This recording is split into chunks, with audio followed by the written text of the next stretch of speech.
Hey, what's up guys and gals? My name's Oleon and I'm going to be making a series going over the basics of Paragon, how to climb Elo and make yourself overall a better player.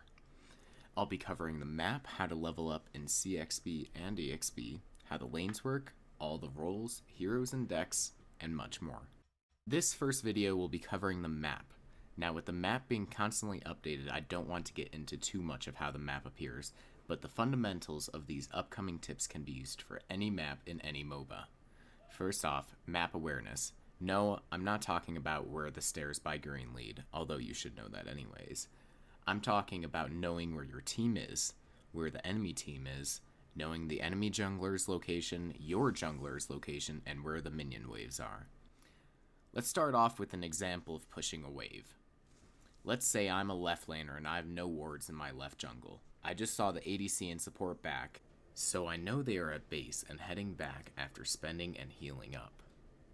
I then look at my map and see the jungler is ganking right lane with the enemy right laner.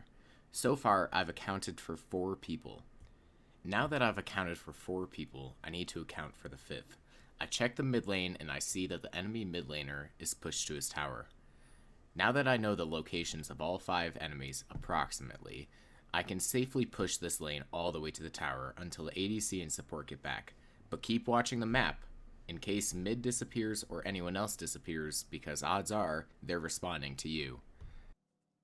Now let's start with another example very similar to the first one. I want to push left lane and the ADC and support backed, but the jungler this time is missing and the mid is missing as well. Should I still push? No, not unless I have wards. A mid plus jungler gank on an overextended left laner is a very common gank. Knowing your enemy's locations are very vital to playing the game. Start looking at your map approximately every 5 seconds just to see updated positions on the enemy team. And no, I don't mean stare at it for 15 seconds, just a glance over to see approximate locations, and take note. Now remember, if you see a enemy jungler in the enemy team's weak jungle, you might be safe to push left lane. But take note that if you are a right laner and you see that same jungler in the enemy team's weak jungle, you might not be safe to push because you could get ganked.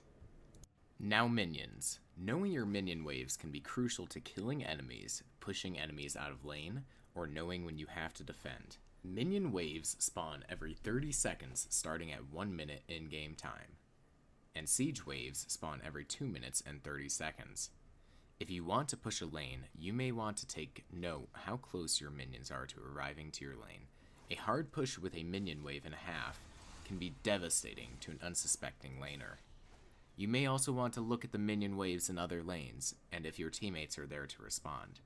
Too many towers have fallen due to set lanes with no response because people don't take notice of minions. Next, we're going to be talking about wards. Wards are extremely vital to the first point, map awareness. There are 2 ways to ward, offensively and defensively. Typically, left laners ward offensively, mid ward offensively and defensively.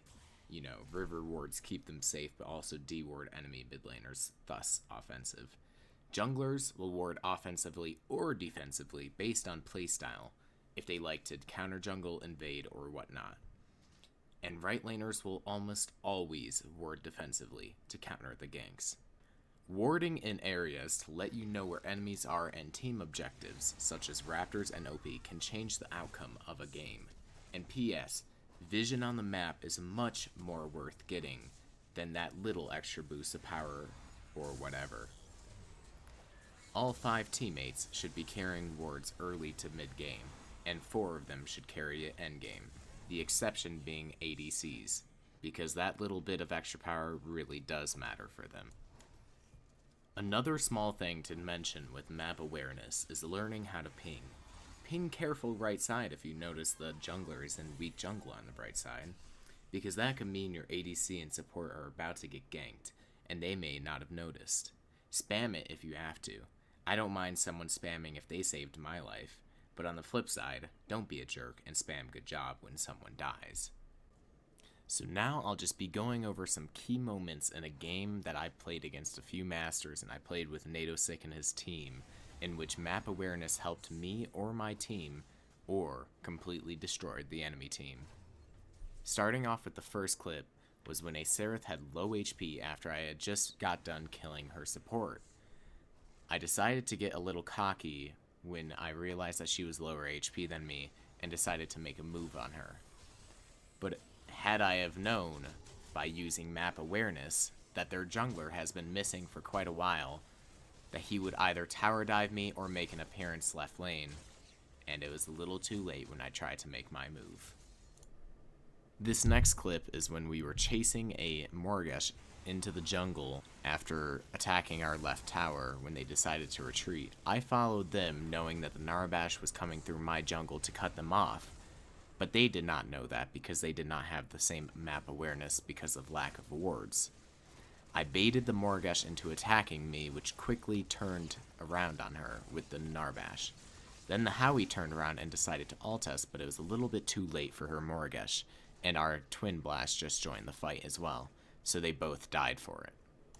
In this final clip, it shows that the Grux and the Seraph initiated on one of us when they thought it was a 2v1, but it quickly turned into a 5v2, in which they both got wiped, and their team was close enough by that we had initiated on them as well and got the team kill.